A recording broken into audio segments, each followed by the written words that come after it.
هلو، يا رب كلكم تكونوا كويسين. النهارده انا عايزه اوجه رسالتي لاي حد بيتعرض للتنمر.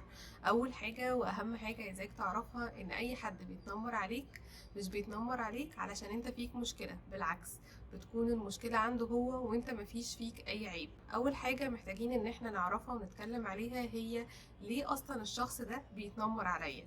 هو ان هو بيكون عنده مشاكل نفسيه من جواه، عنده احساس باحباط وفشل وغضب شديد قوي، هو بيطلعه او بيتبسط لما بيطلعه في اللي قدامه.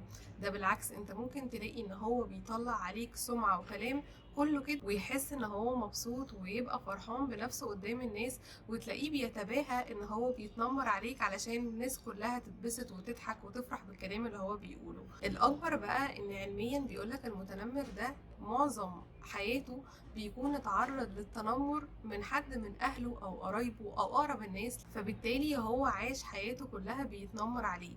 هو يعتبر شبه ضحية للتنمر.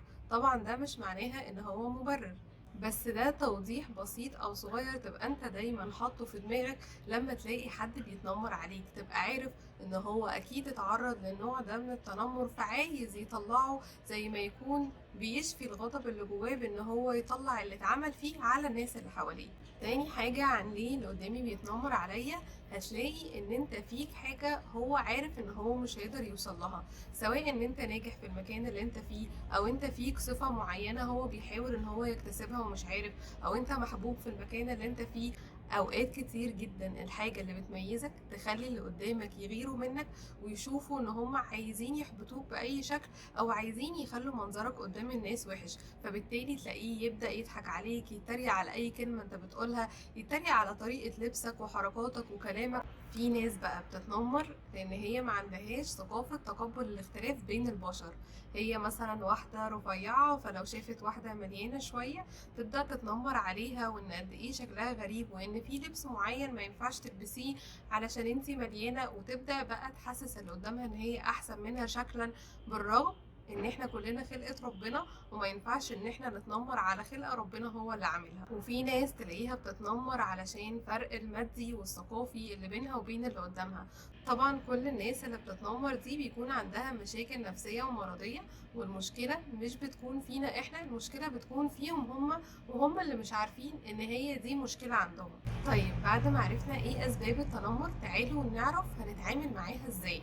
اول حاجة وهي ان انا لو لقيت اللي قدامي ده عمال يتريق عليا وسط الناس، يتكلم عليا بصورة مش حلوة علشان بس ياخد هو الشو قدام الناس، انا لازم اقولها له بطريقة واضحة وصريحة قدام كل الناس اللي قاعدين ان انا مش حابة طريقة الهزار او طريقة الكلام دي، واقول له ان هو ما يتعاملش معايا بالشكل ده، لان لو هو تعامل معايا بالشكل ده بعد كده احنا مش هيكون ما بيننا اي تعامل.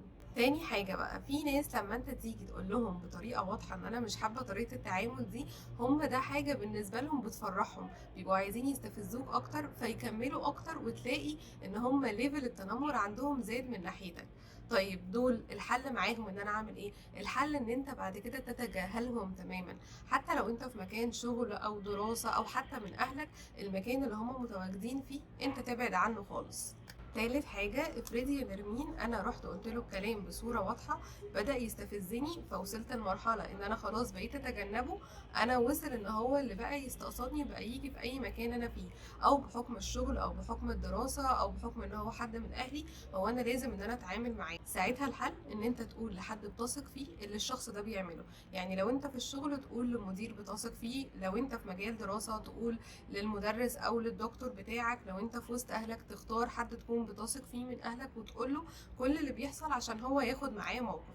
اخر حاجة وهي اهم حاجة، ان انا لازم اعزز ثقتي بنفسي، لازم ابقى واثقة من نفسي جدا وما اتأثرش بالكلام اللي بيتقال لي، واقعد مع نفسي واشوف ايه الحاجات المميزة اللي فيا، ايه الحاجات اللي حلوة اللي انا اقدر اطورها واظهرها بشكل اكتر واوضح للناس. وصدقوني اي حد بيتنمر ما بيكونش هدفه غير ان هو يشفي الامراض النفسية اللي جواه، ما بيكونش ليه علاقة بان انت فيك عيب، ولا ان انت شكلك فيه حاجة، ولا ان انت طريقتك فيها حاجة، ولا ان انت كلك على بعضك فيك مشكلة. هو بس عايز يوصلك ان انت فيك مشكلة علشان انت تتضايق، وهو بالنسبة له ده كأنه زي باور كده بيفرح بيها اكتر. حاجة اخيرة ودي ليك انت شخصيا علشان تبقى من جواك مؤمن بيها، ان انت ما تعيش دور الضحية للتنمر.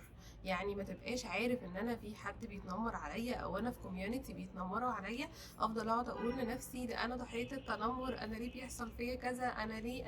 لا، هتلاقي ان حياتك كلها متمحورة حول الموضوع ده، ومش هتعرف تخرج منه ولا هتعرف ان انت تعالجه. الحل ان انت عارف ان بيتم التنمر عليك، بس انا هركز على الحاجات الكويسة اللي فيا وهنميها، ومش هدي فرصة لحد ان هو يكسر ثقتي بنفسي او يخليني اتهز من جوايا او يخليني ان انا اشوف نفسي وحش. وافتكروا دايما حاجة مهمة جدا، ان ربنا هو اللي خلقنا كلنا باختلافاتنا الفردية واختلافاتنا الشكل واللون وطريقة الحوار وطريقة الكلام وتجاربنا كلها، ربنا هو اللي كان مقدرها لنا. فأي حاجة ربنا خلقها هيكون خلقها في أحسن حال وفي أحسن صورة وفي أحسن أقدار احنا مرينا بيها، اللي شكلت شخصياتنا اللي احنا فيها دلوقتي. أشوفكم يوم تاني إن شاء الله.